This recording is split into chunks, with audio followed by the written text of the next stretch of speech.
on the WOP.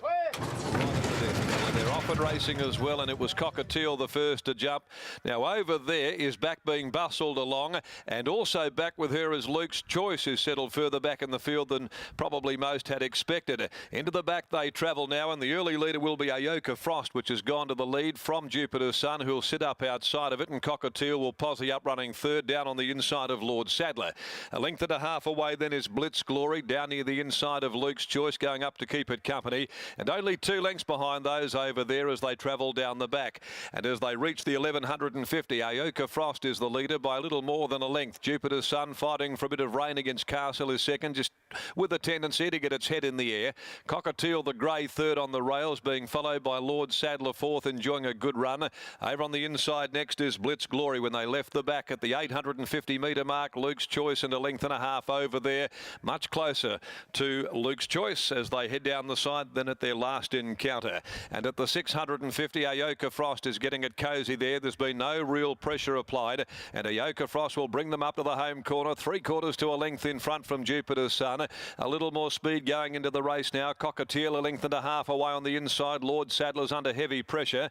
Around them now being called upon Luke's Choice, and over there quickly onto its toe ball, and back on the fence Blitz Glory. Ayoka Frost at the 300 in front, still more than a length clear Jupiter's Sun, Cockatiel, and now Whiting has to get the stick into the left hand with Luke's Choice, with over there really starting to wind up inside the 150, and Cockatiel had grabbed the lead. It's Cockatiel, but here comes over there. She's doing her best work late over there, draws level with Cockatiel. She gets the nose in front in the shadows, and she was a little too good today over there. Over there has just bloused Cockatiel, Ayoka Frost, and then Luke's Choice, who was a little green in the home straight, wanted to duck in. In behind them, Blitz Glory, back in company with Jupiter's Sun, and with those as well as Lord Sadler.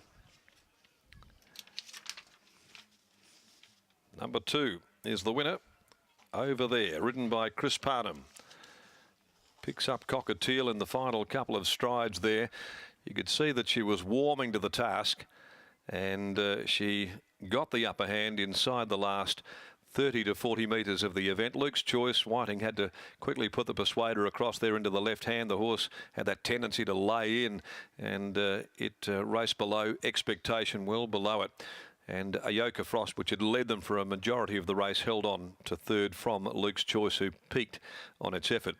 The winner is by War Chancer. That gives the sire a double in the first 2 races on the card out of Kelvin Rose, a daughter of Redute's Choice, owned by the Durran family, trained by Neville Parnham and handled by Chris Parnham. Number 4 second, Cockatiel, a Galar, Buster's Icon filly, trained by Stephen Miller, ridden by Jade McNaught. Third, number 7, Ayoka Frost by Frost Giant from Single Spice, trained by Stefan Valhalla and ridden by Stephen Parnham, and 4th placing to Luke's Choice. Ahead 2 1/4 lengths, the official margins. The time is 1:42.83. Over there's third victory coming at her 13th start. She got back today, but she wasn't anywhere near as far off the field as she was at her last engagement behind Luke's Choice, and she relished the step to the 1650 this afternoon. Quirky filly to say the least, but she gets the job done. The third is the Western Race Picks handicap over 1200 at 224, and no alterations there in the next on the card. Let's go down now and we'll join Gareth in the winner's enclosure as they come back. The sectional time is 35.42, Gareth. The Hall of Famer Neville Parnham joins us here, Macca, and over there, what a filly she is. She's a funny old horse, isn't she? Yeah, she doesn't get into the race early, but she gets going when they're at the finishing post. So, you know, she's going really well. She's had a good campaign. She just lost contact with them the other day, but today she's still back last, but yeah, she always looked the winner in the straight. As a trainer, can you explain why she'd be doing that at the start? She's relaxing, yeah. Even the blinkers are on. She doesn't really want to go in the early part. She makes Chris really work for his money here. Yeah, like some horses have that trait, but she seems to overdo it a little bit. But look, I think she'll, yeah, still got a few things to sort of work on that I can just change around. But we sort of didn't want to sort of fire her up in any way, because we had intended to sort of get her up over a bit of ground, but she's taken that to a new level. That indeed. What do you think her best trip would be, Neville? Oh, I'm pretty confident she'd run 2,000 metres on her ear. The way she sort of relaxes and she can finish it off. She produces a sprint like that at the end of a race. You know, she'll be right in the finish in a 2,000. 13 starts, 3 wins now for a filly. How far do you go with her this prep? We'll see how she goes. She's probably getting towards the back end of her campaign, and but yeah, we might try and sort of keep her ticking over and see if she can run in the Belmont Oaks. We have missed you. Where have you been? I've been in Victoria for the last couple of weeks.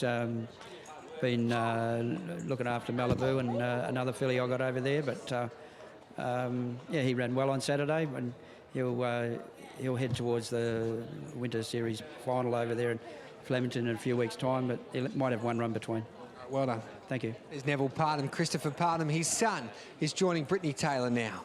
Yeah, she certainly is, Chris. She makes you work for it in that early part. What goes through your mind? She wasn't as bad as she was the other day, but still, she requires a fair bit of muscling out of the gates. Yeah, she does. Yeah, I just got to say pretty composed and know that's what she's like. So always confident she's going to finish off. It's just a bit frustrating she can't travel early. Do you think that's just a sign that she is wanting further ground? Not really. I think that's just her. She does the same over 1,000 early in her preparation and we're still winning races. So I don't think it matters what distance it is. She just doesn't really want to be a part of it early. She's a light type of filly. Does she impress you with just the fight that she showed just at the finish there as well? Yeah, she's a light type of filly and she's lightened off a bit since she first come back into work. But yeah, I'm very proud of her. She does a good job. Well done, Chris. Thank you. Well done to Christopher Parham. Great ride there and too good in the end to take out the second with over there. This 3-year-old filly building up some record at the moment. Okay, we'll be back before the third race here at Belmont in about 20 minutes' time.